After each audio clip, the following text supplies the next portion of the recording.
Oke, assalamualaikum warahmatullahi wabarakatuh. Saya Hilman dan ini rekan saya Mas Mul. Kebetulan kita lagi di kantor kita ya di KD Farm di daerah Kebun Jeruk. Untuk konten kali ini kita akan membahas mengenai pembuatan atau penanaman anggur ke dalam pot ya, model tabung pot. Nah, nanti untuk praktek penanamannya akan dilakukan oleh rekan saya Mas Mulyanto. Oke, apa dulu nih Mas yang harus kita siapkan nih Mas untuk penanaman ini? Ya, terima kasih. Untuk awal kita mau penanaman di pot ini, yang utama kita siapkan itu potnya. Ini pot kecil ya. Ukuran berapa Mas Mul? Ini pot ukuran 35 cm. 25 cm ya. Nama satu lagi bibit, kita harus siapkan bibitnya. Nah, kalau ini bibit yang udah disambung dengan varietas ini Tamaki ya, varietas Tamaki atau Nemas. Nah, ini ketahuannya udah disambung di mana? Nah, ini dari sini Om. Ini yang udah diokulasi dengan stok lokalan dengan varietasnya ini Tamaki. Oh, ya, jadi kelihatan di sambungan sini ya. Bisa lihat ini sambungan menunjukkan sudah diokulasi ya. Nah, oke, selanjutnya yang akan kita siapkan adalah ini ajirnya. Ini ajir aluminium. Ini biasanya di toko-toko aluminium tersedia banyak, atau di online pun itu juga banyak tersedia. Itu kenapa harus pakai ajir Mas Mal? Ini buat penyangganya, buat anggur itu kan menjalar ya. Kalau kita nggak dipakein ajir, kalau dibiarin kayak pohon biasa itu nggak bisa. Oh, gitu anggur ya. itu kan dia merambat, menjalar dia. Hukumnya wajib ya? Ya, ajir ya. Kasih ajir ya. Ini nanti buat tiang di sini. Sama ini saya pakai fiber ya. Fiber ini biasanya dulu buat sering-sering ya, buat kandang-kandang burung ini sering ini buat jerujinya. Tapi kita pakai di sini buat ajir untuk pembuatan tabu lampot. Ya. Nah, yang pertama setelah itu kita ini tunggu dulu Mas Mul. Kalau misalnya ini kan aluminium. Nah, kalau pakai yang lain bisa nggak?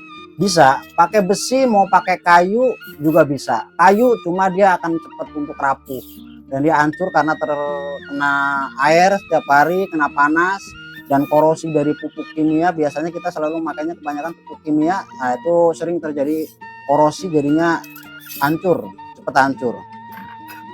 Bahkan ini kalau ini nggak perlu pakai fiber juga nggak apa-apa Om. Ini pakai aluminium yang ini pun bisa, tapi yang agak kecilan. Oh, gitu. Dia ada ukurannya, dari ukuran yang kecil sampai yang gede itu ada ukurannya. Kalau yang kecil biasanya buat lingkarannya, kalau yang agak gede ini yang buat tiangnya nanti. Jadi ringnya nggak harus fiber ya? Nggak harus. Dia pakai aluminium juga bisa, tapi yang agak kecil.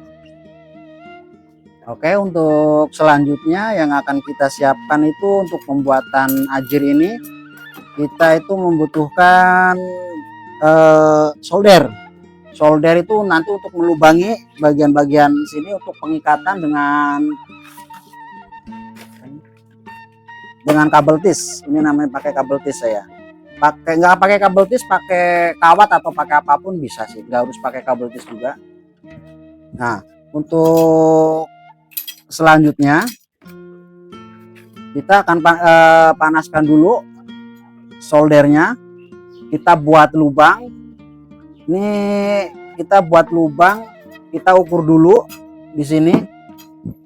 Nah, diberdiriin tegak ya, diberdiriin tegak sampai ke bawah. Kita lubangin,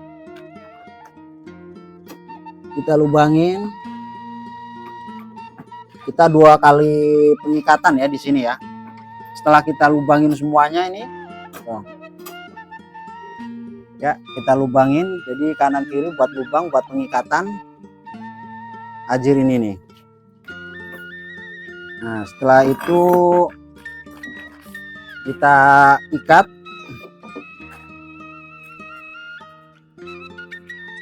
dengan kabel tis. Ini biar lebih mudah kita menggunakan kabel tis. Jadi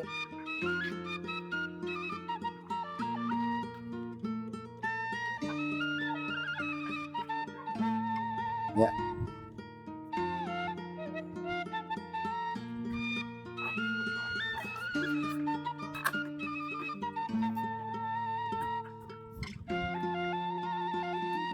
kita ikat dulu.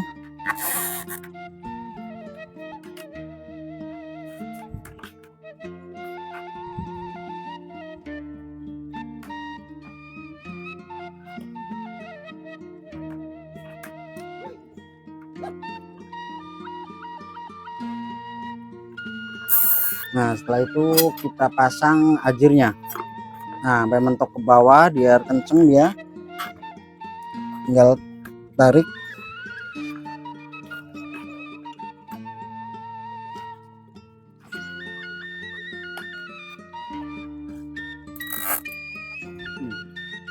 Tet yang kenceng.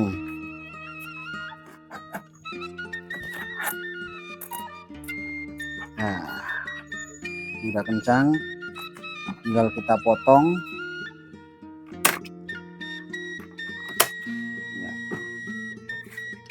Semuanya kita ikat secara satu persatu ya.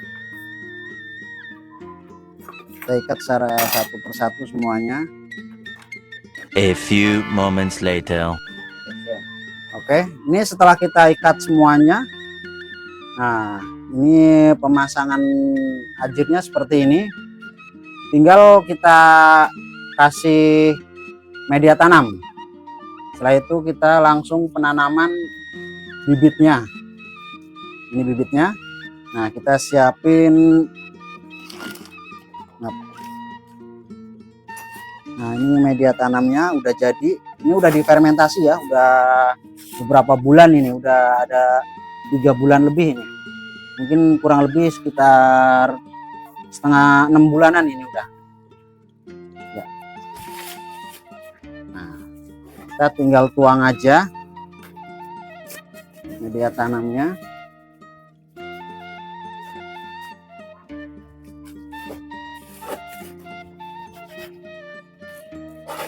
Jangan terlalu penuh dulu ya. Nanti kita buat penanaman ini, nanti kita akan tambahin lagi medianya. Nah, ini bibitnya. Ini banyak sekali metode-metode penanaman di anggur. Karena berdasarkan pengalaman itu banyak banget, banyak sekali itu metode-metodenya. Cara-caranya itu banyak sekali untuk cara penanamannya. Cuma kalau saya ini beberapa kali melakukan penanaman itu lebih baik itu akar itu kita urai. Ada juga beberapa yang sering terjadi itu cuma disobek ini polybagnya, kita di tengah-tengahnya bikin lubang dan kita masukkan. Itu terkadang itu nanti pertumbuhannya itu akan lambat. Karena akar itu akan saling berlilitan ya, dia nggak bebas mencari ruang. Nah, kalau saya pribadi ini masih bagus itu untuk akar itu diurai. Nah, diurai, dicuci pun nggak jadi masalah. Kalau ini akar biasanya di polybag yang udah padat, itu dicukup di air, dibersihin. Nah, setelah itu baru kita urai. Nah, ini akar-akar putihnya udah mulai banyak. Nah, setelah diurai baru kita tanam. Nah, ini karena masih belum terlalu tinggi bibitnya, jadi kita pakai intiang dulu.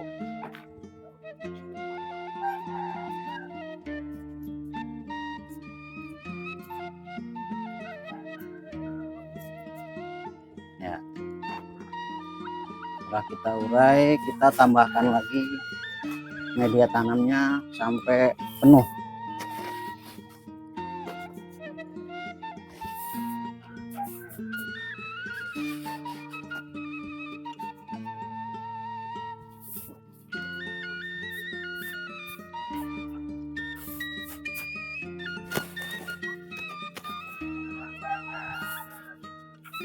Oke, setelah penuh seperti ini, cukup ini segini.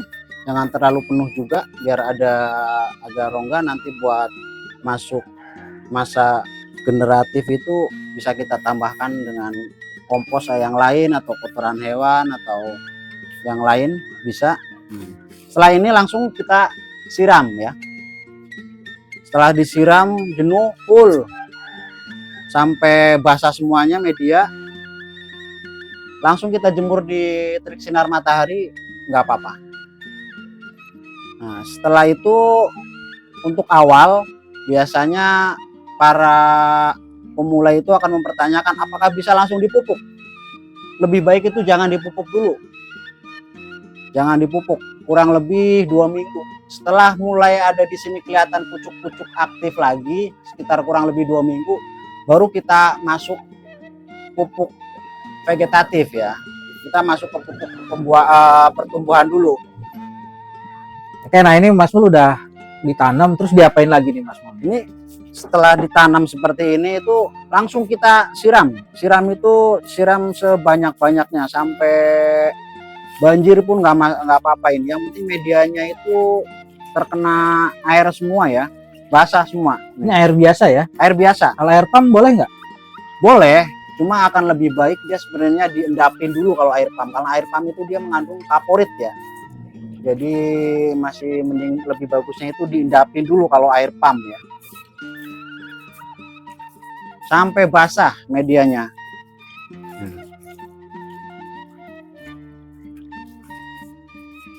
Rata semuanya ya? Sampai Ini rata tanpa semuanya. pupuk ya? Tanpa pupuk dulu. Karena ini kan udah ada di media tanam ini udah ada unsur pupuknya, dari kotoran hewannya ada, komposnya ada, pupuk fosfatnya juga udah ada, di media tanam ini udah komplit sebenarnya. Cuma tinggal penambahan aja nanti. Oke, setelah disiram kita bisa langsung jemur di terik matahari langsung, itu tidak apa-apa. Setelah disiram begini kita bisa langsung jemur dan jangan dipupuk dulu sampai kurang lebih 2 mingguan lah. Ini jemurnya terus-terusan atau gimana nih Mas? Ya nggak apa-apa, langsung dijemur terik matahari langsung terus-terusan nggak apa-apa. Kayaknya nggak perlu naungan ya, langsung ya? Nggak perlu ditutup pakai paranet, nggak perlu ditutup pakai apa, nggak apa-apa. Kecuali kalau di greenhouse ya kita langsung di bawah greenhouse nggak apa-apa, karena dia kan menghalangi dari air hujan aja, bukan menghalangi dari sinar mataharinya. Terus kapan dia mulai biasanya nih dari tanam seperti ini mulai keluar tunas-tunas baru itu biasanya berapa lama itu? Ini kurang lebih biasanya antara 1 sampai 2 minggu dia biasanya udah kelihatan mulai tunas-tunas baru. Gitu ya, baru nanti pemupukan baru masuk ya? Ya, setelah mulai ada kelihatan tunas-tunas baru, baru kita mulai masuk pemupukan. Nah, penyiramannya sendiri nih setelah ini sekarang penyiraman jenuh sampai luber-luber. Selanjutnya normal seperti biasa sehari 3 kali atau 2 kali atau sekali gimana? Untuk awal penanaman cukup sehari sekali aja cukup. Yang penting medianya itu lembab, lembab aja. Untuk seminggu mulai ada tunas-tunas baru pucuknya, nah kita bisa normal sehari 2 kali nggak apa-apa. Kalau mataharinya full ya. Tapi kalau lagi mendung ya kurangin, jangan terlalu sering, mendingan sekali aja cukup, pagi aja nggak apa-apa.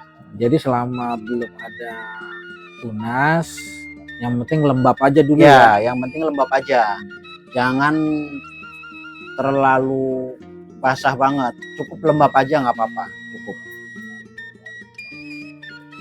Pemupukannya setelah mulai ada tunas kurang lebih 1 sampai 2 minggu baru masuk pupuk ke vegetatif. Atau 2 minggu ya? 1 sampai 2 minggu biasanya udah mulai akar barunya udah mulai jalan, pucuknya juga akan dapat nutrisi. Oke.